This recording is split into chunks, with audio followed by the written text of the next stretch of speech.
আসসালামু আলাইকুম। আজকে আমরা আলোচনা করব মুস্তাফিজকে কেন্দ্র করে বা মুস্তাফিজ ইস্যুতে আমাদের যে ক্রীড়া উপদেষ্টা জনাব আসিফ নজরুল স্যার তিনি যেইভাবে বাংলাদেশের ক্রিকেটাররা ভারতে খেলতে যাবে না এরকম বার্তা দিয়েছিলেন ভারতকে। পরবর্তীতে বাংলাদেশের পক্ষ থেকে আইসিসিতে যেই আবেদন করা হয়েছে যে বাংলাদেশি ক্রিকেটাররা ভারতে খেলতে যাবে না এই মর্মে, সেখানে গেল 21শে জানুয়ারি 2026 বাংলাদেশের এই আবেদনের পরিপ্রেক্ষিতে আইসিসির বোর্ড সভায় সেখানে ভোটাভুটি হয়। সেই ভোটাভুটিতে 14-2 ভোটে এই প্রস্তাব নাকচ হয়ে যায়। সেখানে বলা হচ্ছে যে বাংলাদেশকে যদি বিশ্বকাপ খেলতে হয় তাহলে এবারের আসরে ভারতেই গিয়ে খেলতে হবে। এখন বাংলাদেশকে এই বিষয়ে সিদ্ধান্ত নেওয়ার জন্য 24 ঘন্টা বা একদিনের সময় দেওয়া হয়েছে। এখন এই একদিনের ভিতরে বাংলাদেশকে সিদ্ধান্ত দিতে হবে তারা কি ভারতের মাটিতে খেলবে নাকি ভারতের মাটিতে যে বাংলাদেশের ক্রিকেটের যে বাঘের গর্জন নাকি সে বাঘের গর্জন সেখানে দুঃস্বপ্নে বা কোনো গর্জনে পরিণত হবে, সেই বিষয়টাই আসলে আলোচনা করতে চেষ্টা করবো। দর্শক, আশা করি আপনারা সম্পূর্ণ ভিডিওটা দেখবেন এবং আপনাদের মূল্যবান মতামত কমেন্ট বক্সে লিখে জানাবেন। চলুন শুরু করা যাক।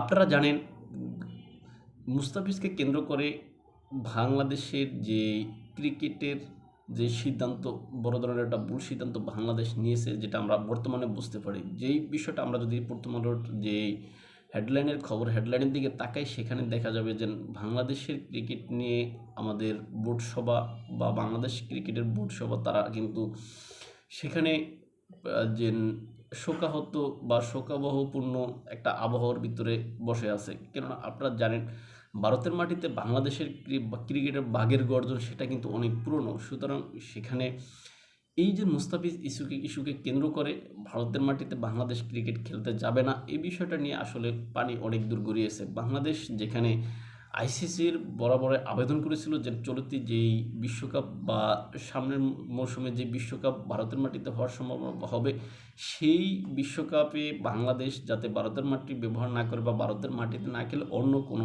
মাটিতে খেলে, এরকম একটা আবেদন করেছিল। কিন্তু বাংলাদেশের সেই আবেদনের পরিপ্রেক্ষিতে ভারতে আন্তর্জাতিক যে ক্রিকেট বোর্ড বা আইসিসি, সেই আইসিসিতে আপনার একটা বৈঠক হয়েছে বা ভোটাভুটি হয়েছে। সেই ভোটাভুটিতে বাংলাদেশের আবেদনটা নাকচ হয়েছে। সেখানে বাংলাদেশকে উদ্দেশ্য করে বলা হয়েছে যে 24 ঘন্টার ভিতরে বাংলাদেশ কি খেলবে কিনা এই বিষয়ে মতামত দিতে বলা হয়েছে।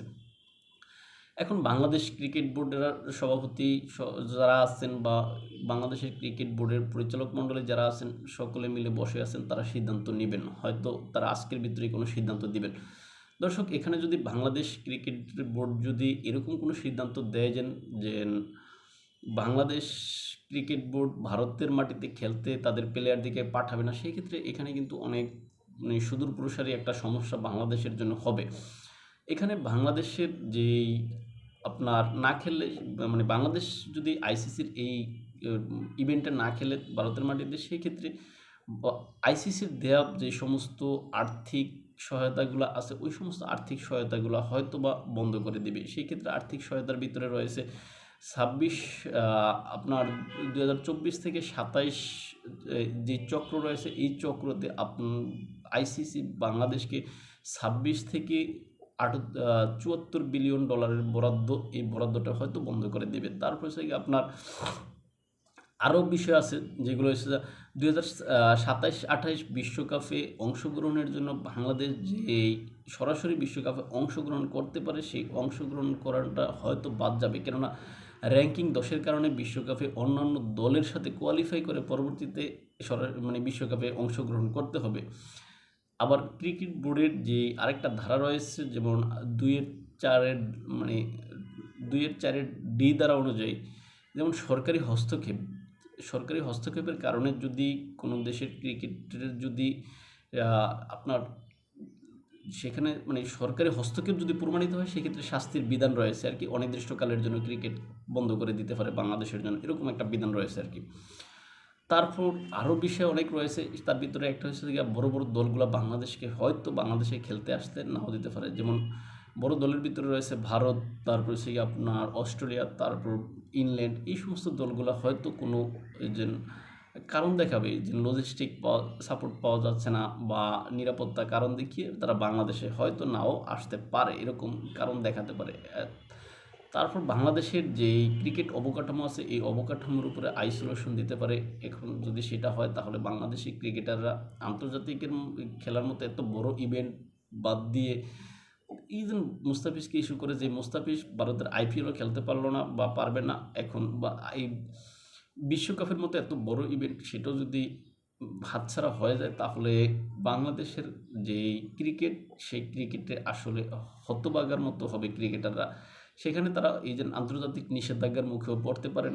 এছাড়া আরও অনেক শাস্তি রয়েছে যেগুলোর ভিতরে, বা আরও অনেক বাংলাদেশের যে বদনামগুলো রয়েছে ক্রিকেট ক্ষেত্রে ওই সমস্ত বদনামগুলো আইসিসির সামনে নিয়ে আসতে পারে। সেগুলোর ভিতরে যে আপনি দেখেন সাম্প্রতিক সময়ে যে বোর্ড সভা গঠনের বিষয়ে যে সরকারি হস্তক্ষেপের কথাটা এনে সেই বিষয়ে তদন্ত করে শাস্তির বিধান দিতে পারে। তারপর আপনার এই যে আমাদের বিশ্বসেরা অলরাউন্ডার জনাব সাকিব আল হাসান, তাকে বিভিন্ন কারণ দেখিয়ে ক্রিকেটে খেলতে না দেওয়া, ক্রিকেট খেলা সেটার কোনো একটা কারণ দেখিয়ে শাস্তির ব্যবস্থা করতে পারে বোর্ডের বিরুদ্ধে। এরকম আরও অনেক বিষয় রয়েছে, আর্থিক কোনো ক্ষতির বা আর্থিক জরিমানা করতে পারে, এরকম অনেক বিষয় রয়েছে। এখন বাংলাদেশ কি আসলে সেই ভারতের মাটিতে গিয়ে বাঘের গর্জন দেবে, নাকি আসলে কোনো এই বিরহের সুরে বাংলাদেশ ক্রিকেট বাংলাদেশে বসে বসে কোনো এক নীরবে নিবৃত্তে কাঁদতে থাকবে, সেটাই এখন দেখার বিষয়। এখানে দর্শক একটা বিষয় লক্ষণীয় যে আমাদের জনাব আসিফ নজরুল, তিনি আসলে অতিকথনের কারণে বর্তমান যে প্রেক্ষাপট বা বর্তমান যে সমস্যাটা বা ক্রাইসিসটা এটা কিন্তু তৈরি হয়েছে, আপনি বুঝতে পারবেন। কেননা আসিফ নজরুল এত দ্রুত প্রতিক্রিয়া সেখানে না দেখাইলে হতো। কেননা আমাদের মুস্তাফিজকে কেন্দ্র করে, মুস্তাফিজের পাশে আমরা সবাই আছি অবশ্যই, এখন মুস্তাফিজকে কেন্দ্র করে যে সমস্যাটা তৈরি হয়েছে এই সমস্যাটা মুস্তাফিজ নিজে কিন্তু আপনার ব্যবস্থা নিতে পারতো, কেকেআরের বিরুদ্ধে মামলা করতে পারতো, বা কেকেআরের বিরুদ্ধে আইনি পদক্ষেপ নিতে পারতো, আর্থিক সহায়তা বা আর্থিক যেই আপনার প্রাপ্যতা সেটার জন্য সে আইনি লড়াই লড়তে পারতো। কিন্তু সেখানে সমগ্র দেশকে এখানে এই মানে জড়ানোটা এইভাবে উচিত হয়নি বলে আমি মনে করি। এটা আমার নিজস্ব মতামত, হয়তো আপনি ভিন্ন কিছু মতামত মনে করতে পারেন।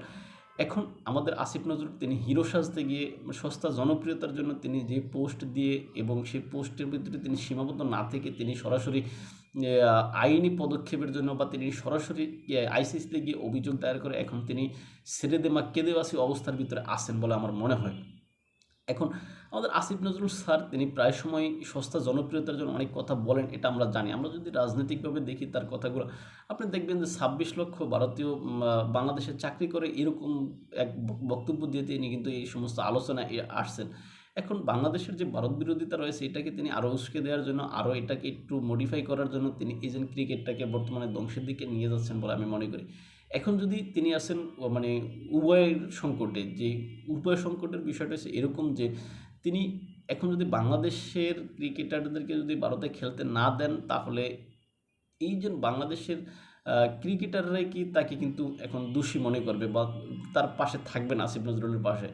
আবার যদি খেলতে যায় তাহলে আসিফ নজরুল যে এত বড় বড় কথা বলেছিলেন, এই যে আপনার যে সমস্ত বক্তব্যগুলো এতদিন দিয়েছিলেন বা কথাগুলো বলেছিলেন সেগুলো আসলে সম্পূর্ণ মিথ্যা প্রমাণিত হবে। এমনি আসিফ নজরুলের কথাগুলো অধিকাংশ মিথ্যা প্রমাণিত হচ্ছে, যেটা আমরা দেখেছি যে আইসিসির বিষয়ে তিনি কথা বলেছেন যে আইসিসি নাকি আপনার সিদ্ধান্ত জানিয়ে দিয়েছে যে ভারতের মাটি নিরাপদ নয়, এরকম কথা। প্রাক যে সমস্ত মূল্যায়নগুলো এই সমস্ত মূল্যায়নগুলোকে তিনি মানে স্থায়ীভাবে বা আইসিসির মূল সিদ্ধান্ত হিসাবে ধরে এরকম কথাগুলো বলেছেন বলে আমি মনে করি বা অনেক বিশ্লেষক মনে করেন।